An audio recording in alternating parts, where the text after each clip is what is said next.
business owner tells TV9 that process to be in the country legally and to know your status is really difficult to navigate. KCRG TV9 spoke with a business owner who is facing his own visa issues. Jocelyn? Well, this business owner has asked TV9 to remain anonymous, saying he doesn't want his comments to impact his own visa status. But he did want to speak out about what he called a maze of difficulty in navigating the legal immigration system.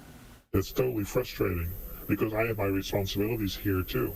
He's run an Eastern Iowa business for 15 years, but now he's been told he needs to self-deport in 3 months. It's part of why he says the way to stay in the U.S. legally is too complicated. Every 2 years, you need to prove that you're a non-marginal business, which is not really clear what that means. But this time, this business owner says the process to renew that visa felt different. It started when the U.S. Citizenship and Immigration Services, or CIS, rejected his application.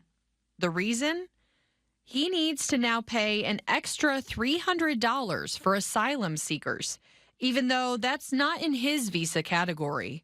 They immediately reapplied. It's now in limbo. In limbo because the government didn't finish processing his second application before his last visa expired.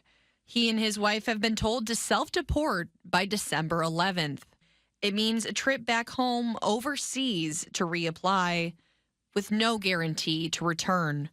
An approach he says has changed. And they would say, like, okay, we have a request for further evidence. And that's when you then send in additional evidence. However, that's canceled now. So now they just reject you. Making it even harder for people like him who try to stay in the U.S. legally. But now having to go through a maze of all different rules and regulations. It's just almost impossible to get through that if you don't have a good attorney. This business owner says his visa status is so strict that he has not been able to return to his home country for family funerals. He says he has spent around $150,000 on fees and lawyers to remain in the U.S. for the past 2 decades. In the studio, Jocelyn Pisha, KCRG TV9 News.